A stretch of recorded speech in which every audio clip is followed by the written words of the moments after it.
ക്രിസ്തുവിൽ സ്നേഹമുള്ളവരെ, മരിച്ചാലും മരണത്തിന് വിട്ടുകൊടുക്കില്ല എന്ന് വാശിയുള്ള ഒരപ്പൻ. അതുകൊണ്ട് തന്നെ അവൻ ആഴമുള്ള വിശ്വാസത്തോടെ കർത്താവിൻ്റെ അരികിലേക്ക് വന്നു. എന്നിട്ട് പറഞ്ഞു, നീ വന്ന് എൻ്റെ മകളുടെ മേൽ ഒന്ന് കൈവച്ചാൽ അവൾ ജീവിക്കും. ഭരണാധികാരിയ, അധികാരമുള്ളവന്, വിജാതീയന, എന്നിട്ടും അവൻ്റെ ആഴമുള്ള വിശ്വാസം തിരിച്ചറിഞ്ഞ കർത്താവ് അവനോടൊപ്പം അവൻ്റെ വീട്ടിലേക്ക് കടന്നു പോകുന്നു.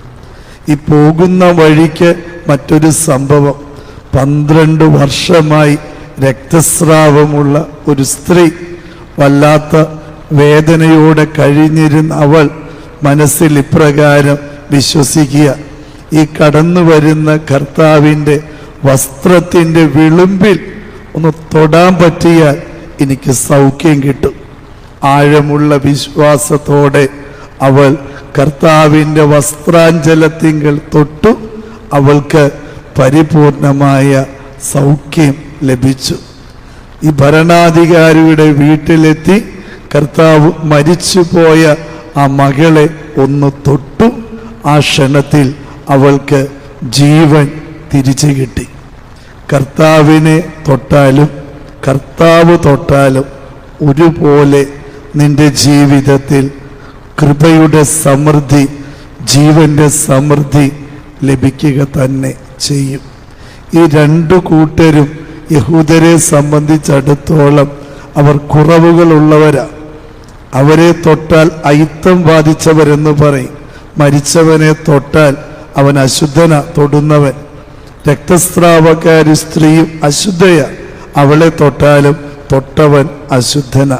എന്നാൽ കർത്താവ് തൊട്ടപ്പോൾ കർത്താവ് അശുദ്ധനായില്ല എന്ന് മാത്രമല്ല, ഈ 2 കൂട്ടർക്കും സൗഖ്യവും ജീവനും ലഭിച്ചു. നമ്മളും കർത്താവ് തൊട്ടതുപോലെ ഒന്ന് തൊടാൻ പറ്റിയാൽ ഒത്തിരിയേറെ പേരുടെ ജീവിതത്തിന് അത് പുത്തൻ പ്രതീക്ഷയായിട്ട് മാറും. ഇനി പ്രതീക്ഷിക്കാൻ ഒന്നുമില്ല എന്ന തിരിച്ചറിവിൽ തന്നെ കഴിഞ്ഞതാ ഈ 2 കൂട്ടരും. മരിച്ച മകൾക്ക് ഇനി എങ്ങനെയാ ജീവൻ?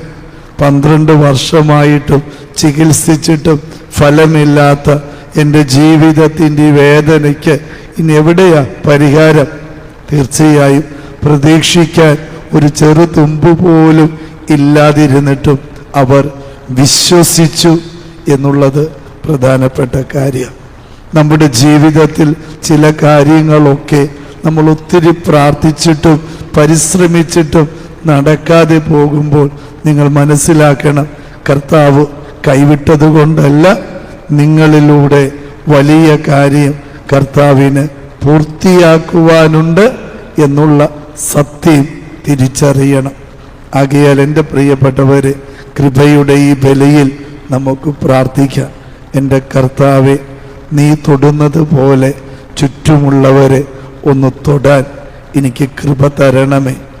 നിൻ്റെ ജീവിതത്തിൻ്റെ ആ മഹനീയമായ സാന്നിധ്യം ഒരു കുടുംബത്തിൻ്റെ സങ്കടങ്ങൾക്ക് നിവാരണമായതുപോലെ നമ്മുടെ ഓരോരുത്തരുടെയും സാന്നിധ്യം, ഇടപെടൽ, പ്രതീക്ഷ അസ്തമിച്ചു പോയ മനുഷ്യ മക്കൾക്ക് പുത്തൻ പ്രതീക്ഷയുടെ നാമ്പായി മാറാൻ തമ്പുരാനെ ഞങ്ങളെയും അനുവദിക്കണേ, അനുഗ്രഹിക്കണേ എന്ന പ്രാർത്ഥനയോടെ കൃപയുടെ ഈ ബലി നമുക്കൊരുമിച്ച് അർപ്പിക്കാം.